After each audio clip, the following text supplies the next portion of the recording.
In the DJing area, there's so many scams. Let me tell you. I feel like Sister Bettina should be banned. It's a getaway song. It's such a like you're playing it like okay, sharp, the crowd will enjoy it, but like you're boring, like you're cheating. The last thing I'd say is know at least what first 3 songs you want to open up with, 2 or 3 songs, because then once you get that going, your confidence is. And when you look at Black Coffee, I think maybe Black Coffee charges close to $500,000, but I might be exaggerating. I think you honestly think you might be right. Best performance I've ever seen in my whole life. I don't know if it'll ever be topped. Yeah. It was 2023 Hey Neighbor. And I went, and prior to this, I'd seen Shimza twice, and I didn't love Shimza those 2 times. He's a good DJ and all, but like those 2 times I didn't love him. But this time he was doing back to back with Lala Tuksin. Okay. Oh my god, that was crazy. No, I'm lying. It wasn't Lala Tuksin. It was Zakes Mantwini. It was Zakes Mantwini. Oh my gosh, that changed my whole life.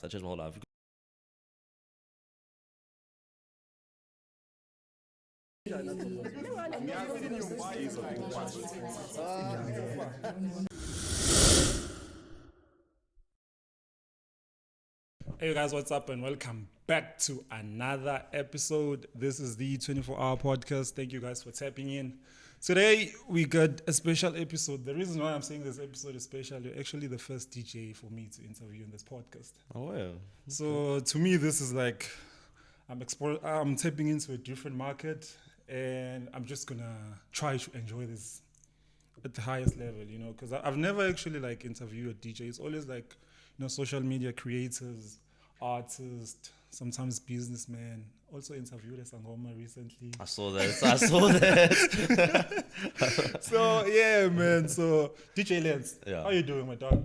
I'm good. I'm good. I'm chilled. Parking today. Yeah. So if someone would ask you like to describe your DJ style, how would you say your DJ style is like? You know what? I keep it simple most of the time. A lot of these older DJs, let me say that. Yeah. They're busy scratching, whatever. You don't even hear the song. Okay, yeah. It'd really be like the whole thing about DJing, keeping the crowd entertained. So, I keep it simple. Of course, you gotta change it up a little bit. You don't want to hear the exact same song, like a little cheeky bit of effects. Simple and smooth. Let's say that. So, how did it all start? Like, how did you end up to become a DJ? Out of everything, you had to be a DJ. Oh yeah. So, I've always liked my music. Okay. South African music in particular. Yeah. That's my shit. And in 2022, I came across a DJ doing the same stuff as me online, TikTok lives. DJ Ariton. Also, I think he's like Bulgarian or something. I don't know. Okay. But he's from here. He stays in Benoni or something. Oh, okay. He's from around. A white kid like me, and he plays Amapiano. And he was good, eh? He was good. And I loved watching his lives. I would watch them during my finals. Yeah. He would keep me busy out. I was supposed to be studying and watching his lives. It was so good. I loved it. And at that point, I didn't really want to be a DJ. Yeah. But you know, I really enjoyed that. Then in 2023, I took a gap year. Okay. And I did a gap year course. And in that course, we job shadowed a bunch of different careers, 80-something careers. Yeah. And one of them was a DJ. And we got to spend some time with the DJ. And he showed us, you know, just how to do stuff. Told us about the whole career, how it was. Like an introduction to DJing? Very much a basic introduction. But, you know, we got to mix on the decks. And from there, I knew I had to get a deck. And I was looking on Facebook Marketplace for long. To find like the best quality and also to find something that is not a scam, because there's a lot in the DJing area. There's so many scams. Let me tell you, you'll see they'll sell this deck for 1,000 in Joburg CBD. Sharp. I know. I know what you're doing.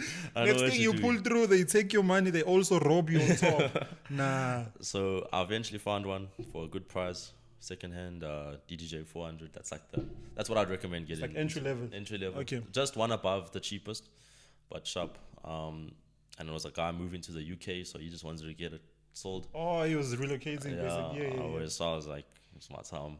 And I was lucky. I was a good quality one. Still got it today. Yeah. And from that, yeah. So do you remember like your first gig and how it went out? Like, you know, the first time you do something, you always like, you're nervous. Like maybe the crowd won't interact. Plus sometimes it's always about like, who are you? Yeah. But if your set is really fire, your set is really fire. They can't even avoid that. So my first gig happened impromptu almost. If I want to even call this my first gig. For the company I was working in 2023, the media company, we were having we had an event. It was the MTN App of the Year event at that time. And DJ Ready D was playing. I don't know if you know DJ Ready D. I know him, yeah. Big DJ. He's really good, really good. And he was DJing the whole night. But you know, they only hired him to a certain time. And the after party was going. So after his time slot, he had to bounce. He had to bounce. And my boss said, well, he knows how to DJ. And I was like, ish. I do. But I wasn't prepared for this. Yeah. I had my stick on me, luckily. Oh, okay. I don't have any headphones or anything. But I was like, okay, let's. DJ Ready D gave me a 2-minute breakdown on just everything. Because, you know, the decks that you play on at home versus at a club. It's very different. Too different, yeah. It's very, very, very different. Once you get used to it, sharp, it's fine. But when you don't know, you don't know. So he gave me a quick breakdown. Like a 2-minute thing, yeah. 2-minute thing. He had to bounce. Figured it out. It actually went well. The crowd really enjoyed it. The crowd enjoyed it. To be fair, it was like 1:30. It had been drinking, so it wasn't a hard crowd to please. Yeah. Nah, I get you. But I was playing some 2010s, DJ Kent, you know, it was the crowd for it. Yeah, and I remember by those times there were bangers in house, Amapiano.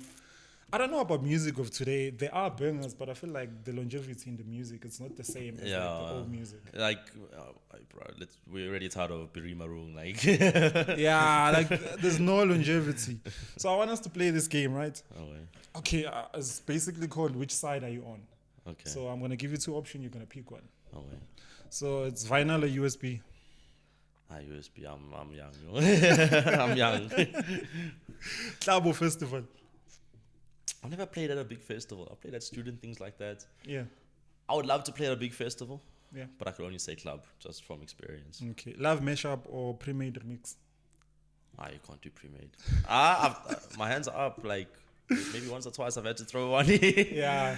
Circumstantially, but you know what? If you're a DJ, you got to enjoy mixing. So you have to do it while you're actually performing. Yeah. So. But it's been a thing of people now, they pre-record and then they can't. There's a lot. You'd be surprised. So, sunset sets or sunrise sets? Sunset. Sunset. There's nothing. I'm such a stan for sunset. Yeah. And sunset with a 3-step or. Yeah. Okay. Local crowd or international crowd? Local. International crowd can be tough, eh? Deep house or tech house? You know, Deep House started me in this whole thing, so I owe it to Deep House. Crowd dancing or crowd vibing? You know, also depends the time. Okay, Sunset, I will. I just want the crowd vibe, you know, enjoying. But if it's 12 o'clock, then, you know. No, that makes sense. So, old school classic or new school hits? Old school classic all the time. Headphones or in-ears? Headphones. Headphones are the best. Eh? DJ alone or back-to-back sets?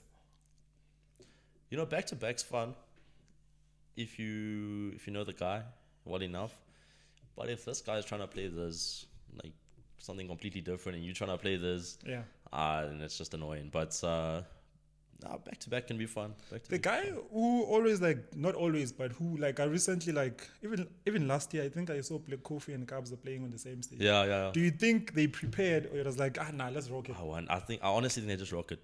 I'll tell you, Nim. Yeah. So, the best performance I've ever seen in my whole life, I don't know if it'll ever be topped. Yeah. It was 2023 Hey Neighbor. And I went. And prior to this, I'd seen Shimza twice. And I didn't love Shimza those 2 times. You know, he's a good DJ and all. Yeah. But like those 2 times, I didn't love him. But this time he was doing back to back with Lala Tuxin. Lala Zugzin, okay. Oh my god. That was crazy. No, I'm lying. It wasn't Lala Tuxin. It was Zakes. Zakes Zwantwini, It yeah. was Zakes Swantwini. Oh my gosh. That changed my whole life. Because I was expecting, I was waiting for the DJ Ken to come on. I think he was on it. Yeah, because DJ goes crazy. And that was just after he dropped Horns in the Sun. Oh. Hey, Horns in the Sun goes crazy also. Just after he dropped that. So yeah, they went back to back. And successful back to back. It was good. Yeah, I don't know if it could ever be top for me. So the last one is TikTok Live or underground party with no phones.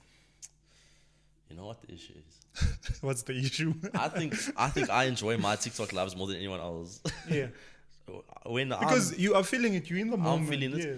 and I can see the people on the phone reacting. They loving it as well.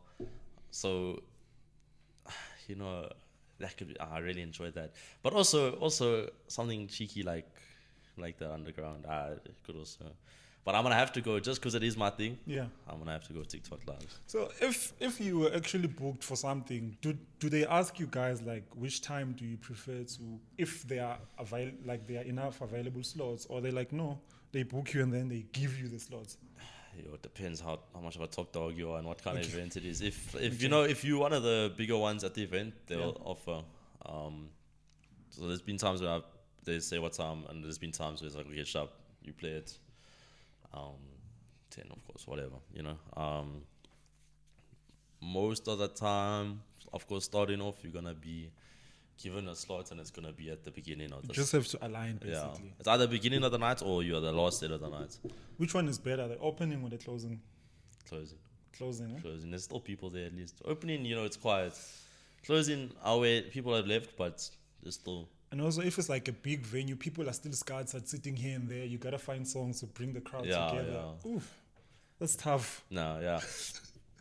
especially not the issue is sometimes you get one good song going, two good songs going, three good songs going, then you change it up, throw something new in, and then everyone goes back and sits. They don't feel it.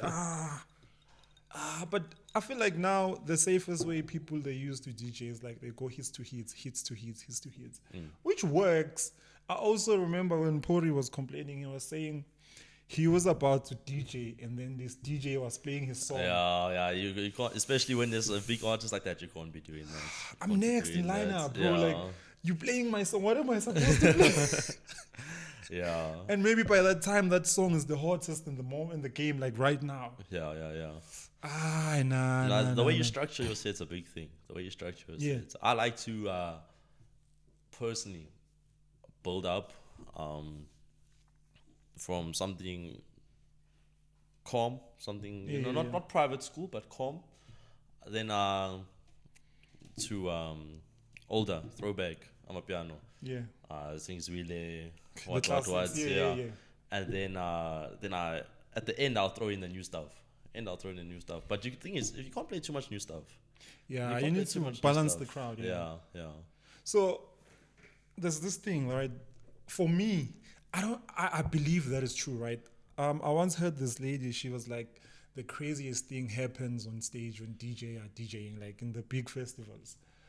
She said there was this guy who got ahead while he was playing the set. You know those big... Yeah. So no one can see what's happening. I like this. There was this one bro who got ahead while he was actually playing the set. I'm like, me personally, I wasn't going to be able to continue. Yeah, I'm like, how am I supposed to continue? So do you have like something crazy that happened that you're on stage? No, nothing crazy like that. I won't lie. But also like, that's a crazy story. That's a crazy story. I can't compete with that. I've had my fair share of things failing, but that's not a crazy story. That's just that's how it happens. You have to make it do with it. But yeah, nothing crazy like that. Do you have a song that you feel like it should be banned from DJing? I feel like Sister Bettina should be banned. It's a getaway song. It's such a like you're playing it like, okay, sharp, the crowd will enjoy it, but like you're boring, like you're cheating. Yeah, it's the cheat code basically. Yeah, Sister Bettina. Which other songs are the cheat code though? Sister Bettina. Okay, all I do is win. Yeah, you know, there's those ones like, oh wait, it'll get the crowd going, but you're bummed for playing. Yeah, it's like Um, unless if you had a really really good sets and then you close off with it. Is that fair? No, that's fair. That's fair. As long as you work for it. If you work for it, then sharp. But yeah, Sister Bettina's that's a good one. Yeah. I'm not even gonna lie. I also go crazy when I'm in groove or places that Bettina, but I'm like, it's more like an escape zone for everyone. That's like, what I'm saying. That's what like I'm saying. if you play Sister Bettina now, we know that okay, now we gotta be up. Now we gotta be up. Yeah. It is what it is. I didn't know Sister Bettina then in Kalakata then. Kalakatsa, yo. Yeah. Also in Kalakatsa, this song goes crazy, but it all goes to a point where it's like you don't really get to show us what you can really do. Yeah. It's like you go for hits, and once you go Sister Bettina, it's chai. Yeah. It's chai. Have you ever been to Durban Groove? I haven't. So I like how Durban Groove work. There's clubs where it's like they work on time schedule, right? Yeah. Maybe like from around, let's just say from 6 to 9. It's basically anything slow, like maybe the classic Amapiano, the private school Amapiano, and then from like 9 to 10, 11, they can do hip hop. Yeah. And then exactly at 12 o'clock, it depends with the club, exactly at 12 o'clock or 1 o'clock, then they play Gqom. Oh yeah? And then there's something happens when you play Gqom in Durban. People just go crazy. Yeah. And it's on the come up again, eh? Dude, it's coming back. And then people Gqom. go crazy. And then when it's 1 o'clock or it's 2 o'clock, then Gqom finish, they go back to the hardcore Amapiano. Yeah. I feel like I love those type of sets where that works. That works. Yeah. Not that you'd book a person, you put them in exactly at 9 o'clock. Now they're playing the hardest bangers. Yeah, no, you can't be doing that. And the thing is, like I said, those are the less experienced DJs who are playing in the beginning. Yeah. They want to fight for their plays, so they'll try to impress and they'll be playing the bangers. But it just, you can't have the night going like that, especially I get what you're saying. the event organizer, whatever. You tire out the crowd and then hour later you're in the same song, You don't want that. Yeah, because I also once saw this video on TikTok. This guy was saying he's like a club owner. He's saying when he book people, he book them based on what they play. So if he booked like 4 different DJ, there's a DJ that is meant to play at 9 o'clock because it's gonna provide 9 o'clock music. Yeah. And then there's a DJ that's gonna come at 11, at 12, or even at 6. So he booked people based on the type of music that they play, which makes sense to me because now if you book people based on what they play, they are building momentum. Yeah, it goes up, and then when it gets to the peak, and then the DJ for that time goes in, which works very well. I think that's the best way to go about it. But you also can't control. Let's just say you have Lala Tukzin, like the OG Lala Tukzin, not the recent one. Yeah. The OG Lala Tukzin, and if you put them at 8, he's gonna give you bangers. Yeah. Because that's what he does. He's going to give you bangers. He's going to give you those hardcore tracks. Yeah. But if you're using like normal DJ, I feel like you can build make it like a timestamp thingy. It goes up. Yeah, the structure of I it think is that works, yeah. important. So what's your creative process in preparing for a set? There's you can't go into a set preparing all the songs you're gonna play because then if you're playing for yourself. You got to play based on what the crowd's reacting to.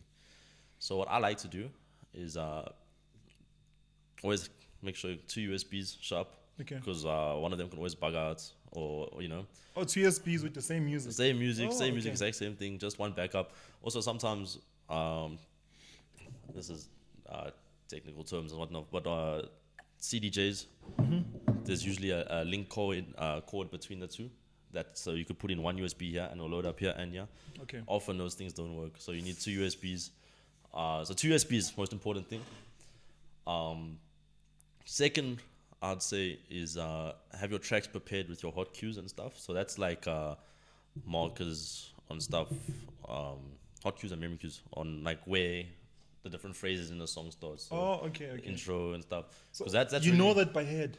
You can mark that before. You can also, once you DJ for long enough, you can you count the beats and you know when the new chorus is It's coming coming in, in. or it's So it's not as when you complicated as mark it, it shows you in the system. it shows on the system, okay, and yeah, that helps a lot because you want to mix in this part with this part. You can't mix in every part with every Okay, part. yeah, that's valid. Yeah. And then the last thing I'd say is know at least what first 3 songs you want to open up with. 2 or 3 songs, because then once you get that going, your confidence is good. And you could grow from there.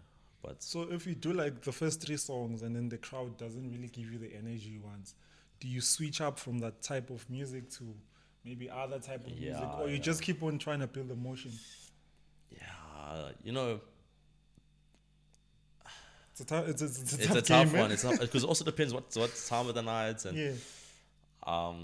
because if it's early, you can't really switch up too much. If it's gotta be calm music. If it's early, private school piano or deep house or whatever. But I think most of the time the answer is switch up. Definitely got to try maybe different type of different genre or different songs. Yeah. Even just a different era, you know. Which era goes crazy, honestly? Regardless of if your audience is old or new school, which era goes crazy? 2019. Okay, I'm gonna give you two. 2019 to 21 pianos. Okay. And early 2010s deep house. Take Me to My Love, Ralph all them. Those it doesn't fail. They always hit hard. Yeah. And there's not enough DJs that play it. Yeah, people stick to the recent things. Yeah, no. Because they know if they play Miribaru, you'll hear people, hola.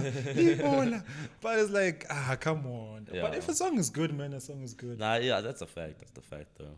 I also heard that now the CDJ that you guys are using to DJ, they're going to be linked to Spotify and Apple. Yeah, so that's when you DJ, it's going to count as streams. Yeah. So that's just released now.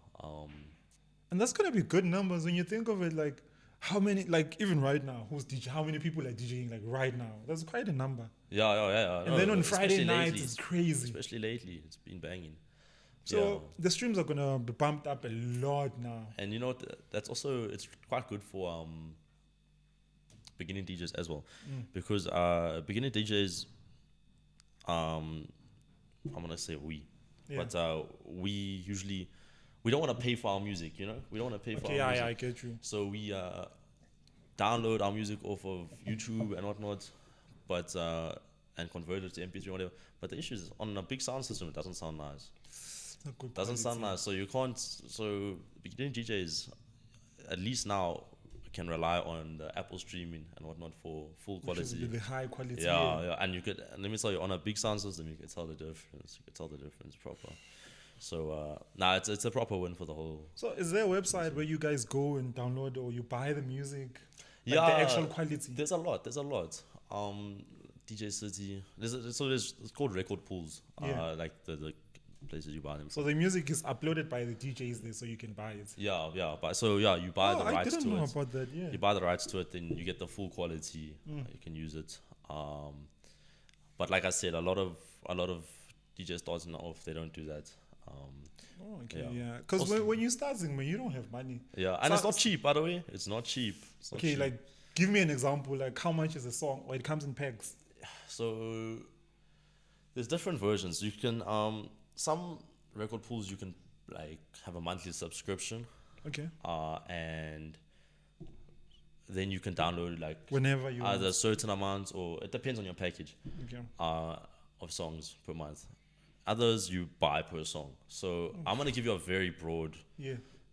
But per month for those services, I'm gonna say between 200 to 600. But that's, like I said, some of them aren't unlimited downloads, so you can only do maybe. You can download 10 songs a month or something. More than 10, but okay. And have I lost the figure now? To buy, call it plus minus $20 for a song. So if you guys are DJing and you're like more like a crew, you know each other, you can gang up on this thing. You know what? Yeah, you probably could. Yeah, you probably could. Yeah. And then I pay, you guys give me maybe the 200. I've never done that, but you probably could. Yeah, you can beat the system, but I feel like in the DJing field, everyone wants to have their own exclusives. There's a lot of gatekeeping. Yeah, There's a everyone lot wants of to have their own gatekeeping. exclusive, and then it's like, but if I play this song, people like it. Now I gotta give it to 3 more people. Yeah. Nah. But come on, guys. Yeah, no, there's a lot of gatekeeping. I understand, but like also like, hey, it's not gonna affect you that much. Like share a little. Yeah, share a little, man. Come Yeah. on. So is there like a starting price? Because I hear other guys, they say they are being paid like 500 to DJ, or it's based on your name, or it's based on where you're performing, or it's the promoter. Yeah. So the essence of how much you can get booked for is how much money you're gonna bring in the door for the company. You know. So I just like what you said. yeah. Simple. Yeah. So it also depends where you are. But let's say, especially in Joburg, you know, you go to a club, you pay entrance. Yeah. In the East Rand at least, or whatever, you know. And let's say each person pays 50 Rand entrance. If I can guarantee you I'm going to bring 10 people in, then booking me for 500 is worth it, you know. It makes sense. Yeah. You know, that's just a rough Yeah, calculation. yeah, yeah. But yeah, so it depends on how much people you can bring in. Of course, once you get to the big names, they just have their set prices. You know, you book them, sharp. They're gonna bring in people no matter what. Yeah, true. But yeah, it all depends on how much you can bring back to the event organizer, promoter, whatever. Now that's a valid take, because I was watching this podcast by Naida Nakai and Tsecho. Naida Nakai was saying she feels like Pore is not charging enough because he's gigging almost like 5 gigs a night. Yeah, easy. Oh, He feels like Pore is not charging enough money for his sets. yeah, And for the OG that he is in the Amapiano, he feels like he should be charging a bit more, where yeah. he can just do like two shows a night And Pog. and just park. I saw a TikTok of him the other day. Shame, I don't want to speak. I'm not speaking bad about him, but he was at this other little place. I don't know. Yeah. And he was playing, and you could just see the TikTok was saying, he's so dead now, you know. He was just tired. He was playing like this. So yeah, he's just probably overworking himself to that Yeah, degree. yeah. You gotta know your value, especially at that stage. And when you look at Black Coffee, I think maybe Black Coffee charges close to $500,000, but I might be exaggerating. I think you honestly think you might be right. When I hear about these other smaller DJs, and not smaller, but not Black Coffee, and how much they at Black charge, Coffee level, yeah. these people are less than 10 times, you know, Black Coffee, and see? then, you know, they getting paid 50K an hour, what. 50K an hour, that's crazy. And these aren't massive people, by the way. These aren't massive people. Like, you might even not know some of them. I don't want to say who, just 'cause. Yeah. But They're making it. They're killing they're it. making 50K an hour like this. Hey man, you gotta build your name, build your cards, put yourself Also, though, out but there. let me not say that these are also people that have been in the game for a while. It's not like, you know, It's not an overnight it's thing. not. Yeah. Okay, last game, eh? Oh man. DJ Hot Takes. Pre-recorded sets are fire. You definitely hate pre-recorded sets, I know. Yeah. No, you can't be, man. Come on, age. Like, just TikTok- do it. Just do it. Just do the set. TikTok DJ are running the culture. It's getting there. It's becoming a big thing. I was lucky enough. I've been doing TikTok DJing since 23, Yeah. end of 23, and by then it hadn't really popped off. Now I'm seeing everyone's getting involved with it, and like I said, you can go crazy with it. So I can't say taking over, Yeah. but it's adding a big thing to the industry. Because I see a lot of guys who do this thing. They even have like maybe 1,000 people watching. I'm like, this is kind of cool. Yeah. This is kind of cool. Okay, song request should be banned. Yeah, you know what, like, on my lives especially, I get a lot of requests, and like, I understand you want to hear the song, but you can't be requesting. I'm playing Calvin Momo, and now you want to hear Birima Room or something. You know, like, we are parking. Let's get there. Is it a matter of the type of song, or is the BPM? Like, you want a person wants something with the highest BPM, or also like the type of song doesn't relate to what I'm playing. Yeah, you know, BPM is not too much of an issue, especially with Amapiano. You know, there is the varies, I'd say, between 111 and 116 pushing, but not really. Yeah. 115 is even pushing it. So BPM is not really too much of an issue with Amapiano. But yeah, it's just a vibe, you know. You can't be going from chilled private school to proper groove, you know. Yeah, no, I get you. Many DJs stick to hits to avoid risk. Yeah. That's definitely true. Yeah. The art of warming up the room is underrated now. People just go straight to hits. Yeah, no, 100%. No, you even I was watching a podcast on these other American DJs the other day, and they were doing events like 21st and weddings and stuff. Yeah.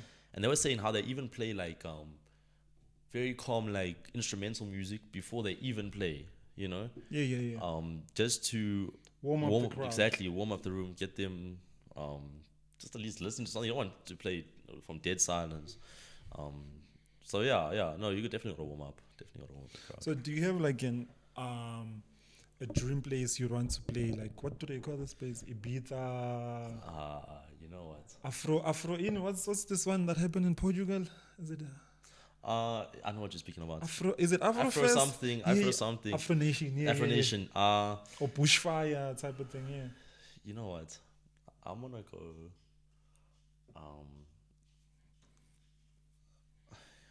Maybe I'm wrong for saying this, but Makubenjaro. I wanna have a proper groove like that. I understand why you say Makubenjalo. You wanna lock in with your people. Yeah. Or what's Kabza's place? Sound. No, piano hub. Maybe also there because the sound there is crazy. I heard that Kabza specializes in sound. Yeah, so his sound is like the best. I'm not sure if you've seen the memes, but every time Kabza's playing, or not someone else is playing, and Kabza's there behind, he's always checking the trim, always watching. Yeah, I've seen the videos. Yeah, no, Kabza knows his sound, yo. So, I've seen him like trying to balance the sound or whatever. But it takes years, man. It takes time. He knows what's up. You can't fire him. But anyway, thank you for coming through, man. This was an insightful episode. So for someone who wants to start DJing, what would you say to them for them to start doing this thing or start pushing? Or someone who really knows how to DJ but now they are scared to go and meet the people? Okay, if you have no idea, I didn't start with virtual DJ. If you virtual DJ is a DJ on your laptop. Yeah. I didn't start with that. Looking back at it, I probably should have because I didn't even know about it before I started. Get started with virtual DJ. Save up. Yeah. Get a DDJ 400 if you can. Otherwise, DDJ 200 is alright for temporary. You can't grow too much on that. Yeah. DDJ 400, you could take you could learn everything on that. It's basic, but you could learn everything. And then get your beat matching down. Okay. Counting, pause, and learn how to phrase mix. Once you learn how to phrase mix gets the timing right, so you're not dropping a song and then there's silence and then another song drops. Oh, because that's all you need. You need a song to transition from this into a nice where it hits and the crowd goes wow, you know. So I'd say almost phrase mixing is the most important thing you could get down, and if you're not putting yourself out there, you're not gonna get anything. Yeah, you definitely have to go out for you to get what you want. Yeah, I would suggest the TikTok lives. Once you can grow on that, it's crazy. It's crazy. I could reach, I could play to 10,000 people in 1 hour.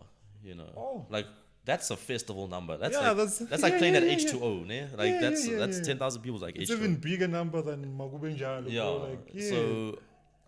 I mean, of course, those people aren't watching the full time, but those are still 10,000 eyes on you. They come and stay for that 5 minutes or still whatever. 10,000 eyes on you. So, put yourself out there, social media, and consistency actually, because I once lost something important for my social media thing. It was a sound converter thing, and I was out of it for maybe 2 months because trying to sort it out. And then it was just like it put a proper full stop on my career, because when you're not in the picture, people tend to forget about you for a moment. Yeah. So, and also the market is saturated. If you step out, someone will show up. Yeah, no, exactly. Yeah, it's a tough industry, but man, thank you so much. Of course, thank you. That's good. check out this DJ Lens, and I think we should get you that gig at Magubenjalo. Oh, even just a warm up or something. Just a warm up. I'm the sound check. Doesn't matter with the time slot as long as it's Magubenjalo, dog. Oh, yeah.